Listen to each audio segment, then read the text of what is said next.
Bismillah, assalamualaikum warahmatullahi wabarakatuh. Alhamdulillahirrahmanirrahim. Salatu wassalamu ala mursalin. Kita kembali ke pembelajaran ketiga kali ini. Ya, pada pembelajaran 1 dan 2 tadi sudah kita pelajari mengenai gaya magnet, gaya gravitasi, dan juga gaya gesek. Nah, sekarang kita akan masuk ke pembelajaran ketiga, di mana kita akan pelajari tentang keragaman ekonomi di Indonesia.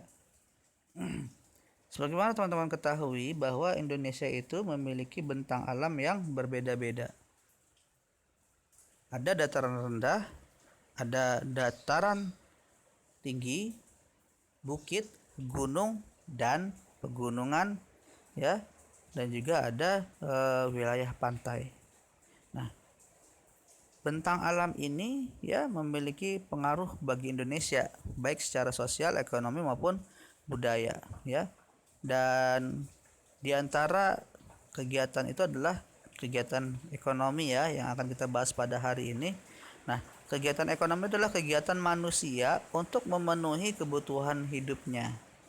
Kegiatan ekonomi masyarakat meliputi bidang pertanian, perkebunan, peternakan, perikanan, kehutanan, pertambangan, perindustrian, perdagangan, dan pariwisata. Nah, kita coba cari informasi mengenai kegiatan ekonomi masyarakat berdasarkan keadaan alam.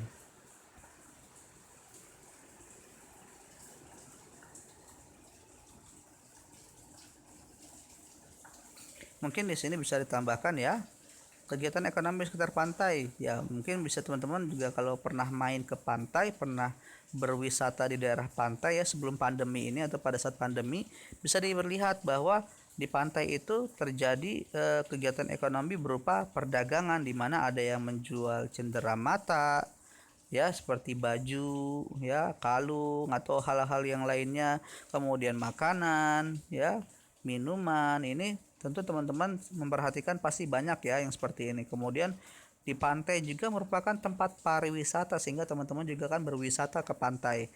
Di pantai biasanya banyak sekali yang menyewakan penginapan.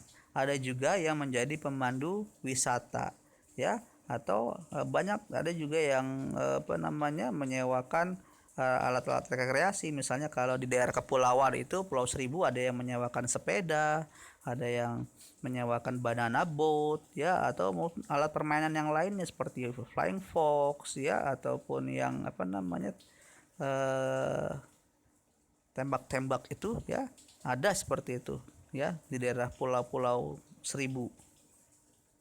Di dataran tinggi dan daerah pegunungan umumnya ada yang berdagang sebagai pasti ada ya untuk perdagangannya ya. Ada yang menjual cenderamata, itu pasti ada. Makanan minuman itu juga pasti ada ya.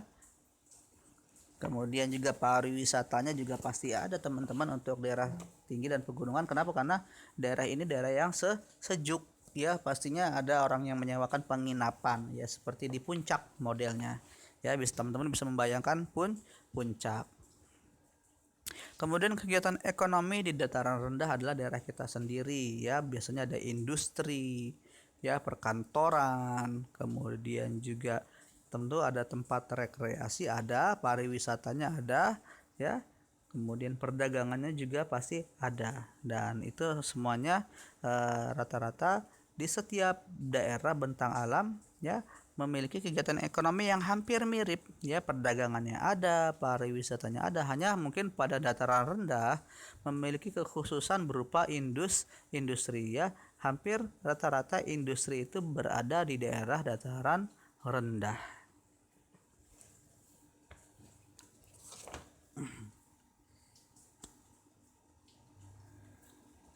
Selanjutnya kita akan belajar tentang pentingnya menjaga persatuan dan kesatuan dalam keragaman. Nah, teman-teman, pada pembelajaran yang lalu kita sudah mengetahui bahwa Indonesia memiliki sekitar 1.300-an suku ya. Maka penting bagi kita teman-teman ya, di antara 1.300 suku ini ya, untuk tidak mementingkan suku sendiri-sendiri. Penting bagi kita untuk bersama-sama menjaga persatuan dan kesatuan. Nah, di sini ada contoh diskusi tentang persatuan dan kesatuan. Ya. Lani, apa pekerjaan orang tuamu? Pekerjaan orang tuaku adalah pengusaha. Kami memiliki toko yang menjual keperluan sehari-hari. Bagaimana dengan orang tuamu? Wah, keren sekali. Orang tuaku bekerja sebagai guru. Sungguh mulia pekerjaan orang tuamu. Nah, di sini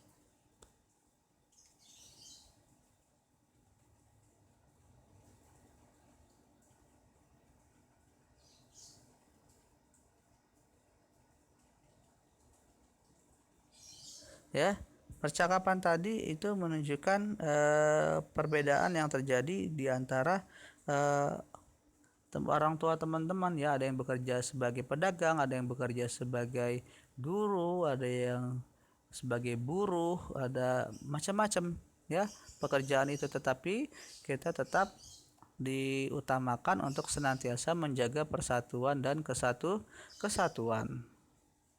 Nah, di antara contoh berikutnya adalah di sini ada gambar satu di mana kita ada anak-anak yang sedang bermain, dan yang kedua bermain sepak bola, tetapi bisa kita lihat gambar satu mereka bersatu dalam bermainnya, sedangkan pada gambar dua terjadi perpecahan ya dalam bentuk pertengkaran pada saat bermain. Tentu teman-teman bisa memilah ya mana yang lebih baik untuk teman-teman. Apakah ketika kita bermain itu kita bersatu ya tetap bermain bersama-sama, ataukah kita bertengkar pada saat bermain ya. Bapak yakin teman-teman juga bisa memahami ini. Ketika bermain maka kita harus senantiasa bermain bersama-sama, dan tentu teman-teman di rumah kangen ya untuk bisa main bersama teman-teman.